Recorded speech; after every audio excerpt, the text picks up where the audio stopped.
सभी को नमस्कार। मैं Vimal Kumar Yadav, assistant professor political science, राजकीय स्नातकोत्तर महाविद्यालय बहरोड के यूट्यूब चैनल में आपका हार्दिक स्वागत करता हूं। आज हम चर्चा करेंगे संविधान में संशोधन करने का जो संसद का अधिकार है उसको उच्चतम न्यायालय नियंत्रित रखता है, तो उसकी हम आज समालोचनात्मक विवेचना करेंगे। ये जो टॉपिक है वो बीए सेकेंड ईयर और एमए फाइनल दोनों के सिलेबस का हिस्सा है और परीक्षा में भी अक्सर आता है। न्यायिक पुनरावलोकन के अधिकार के से हम इसको कह सकते हैं, संबोधित कर सकते हैं। अब ये जो न्यायिक पुनरावलोकन का सर्वोच्च न्यायालय का जो अधिकार है, इसका जब हम उत्तर लिखें जो एग्जाम में आता है, तो सबसे पहले हमें उसकी भूमिका लिखनी है। फिर संविधान संशोधन के अधिकार पर उच्चतम न्यायालय की भूमिका स्पष्ट करते हुए अंत में हमें इसका निष्कर्ष प्रस्तुत करना है। जैसा कि आपको विदित है, हमारे संविधान में अमेरिका से न्यायिक पुनरावलोकन की व्यवस्था को अपनाया गया है। यद्यपि संविधान में कहीं भी स्पष्ट रूप से न्यायिक पुनरावलोकन शब्द का उल्लेख नहीं है। अमेरिका के अंदर सर्वप्रथम न्यायिक पुनरावलोकन की व्यवस्था की गई थी और वहाँ पर मार्बरी बनाम मेडिसिन विवाद में जो डिसीजन आया था, उसके तहत न्यायिक पुनरावलोकन को संविधान में जगह दी गई थी।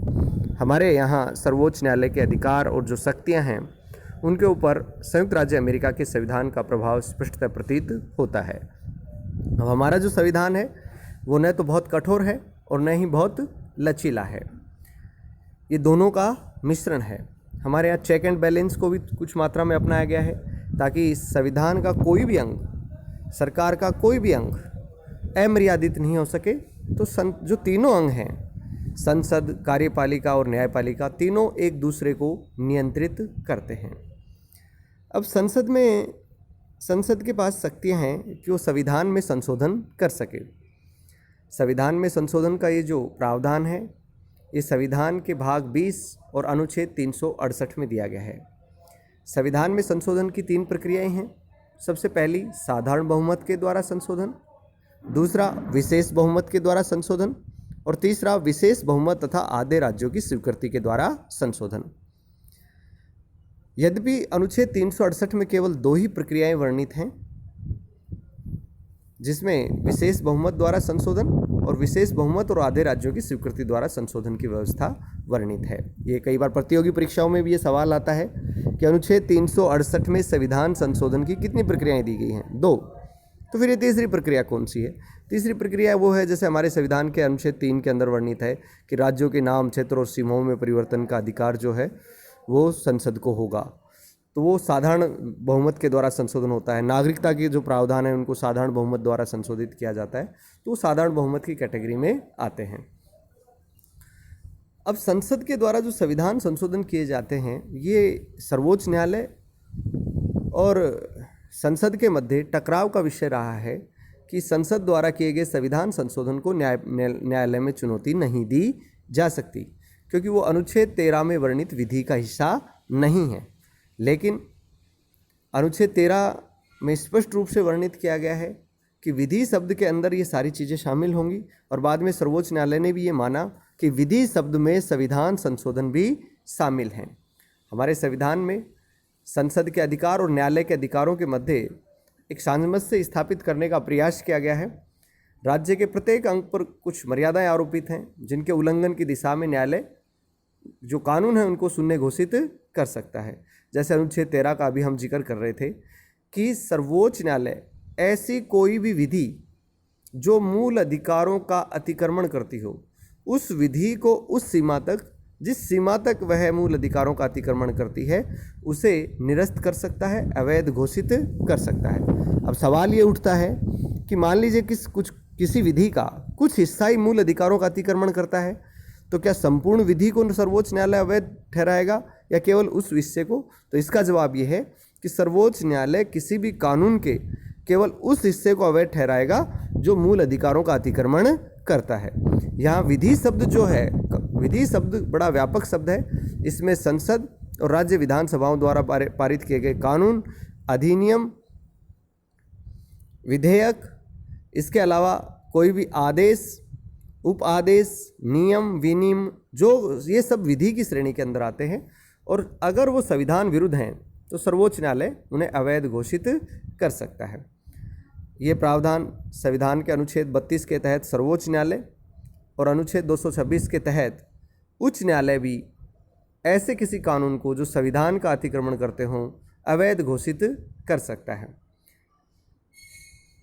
अब शुरुआती कुछ वर्षों में संसद और सर्वोच्च न्यायालय के मध्य बड़ा टकराव चला, और उस टकराव के बीच ही केशवानंद भारती बनाम केरल राज्य विवाद 1973 में मौलिक ढांचे का सिद्धांत पारित किया गया। इस मूल ढांचे की अवधारणा के तहत कहा गया कि संसद संविधान में संशोधन तो कर सकती है, अनुच्छेद 368 में वर्णित प्रक्रिया का अनुपालन कर संसद संविधान में संशोधन कर सकती है, लेकिन ऐसा कोई संशोधन नहीं कर सकती जो मूल ढांचे का अतिक्रमण करता हो। यानी संविधान के मूल ढांचे का अतिक्रमण नहीं किया जा सकता, और संविधान के मूल ढांचे में क्या शामिल है इसका निर्णय न्यायालय के द्वारा किया जाएगा। अब इंदिरा गांधी जो सरकार थी उसके द्वारा 42वां संविधान संशोधन 1976 किया गया, और उसके अंतर्गत उसे लघु संविधान भी कहा जाता है।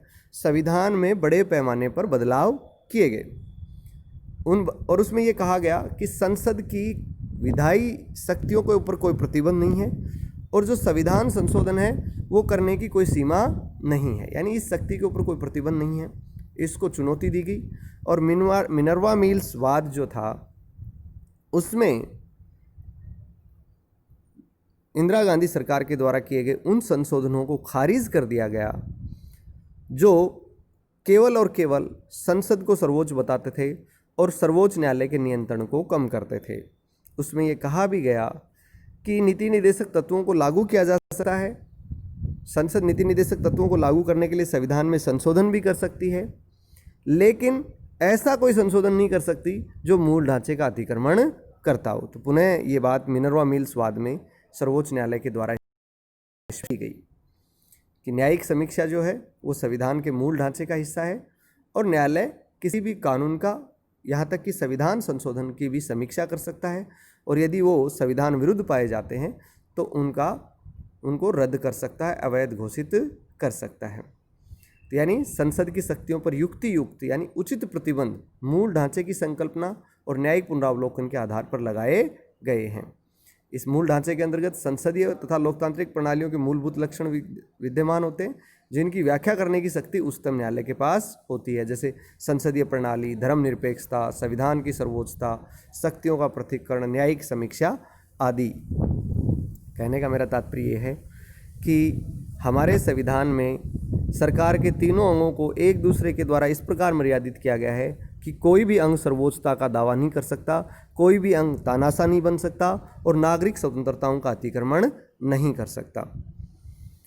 तो ये जो अपना टॉपिक था यहीं समाप्त होता है।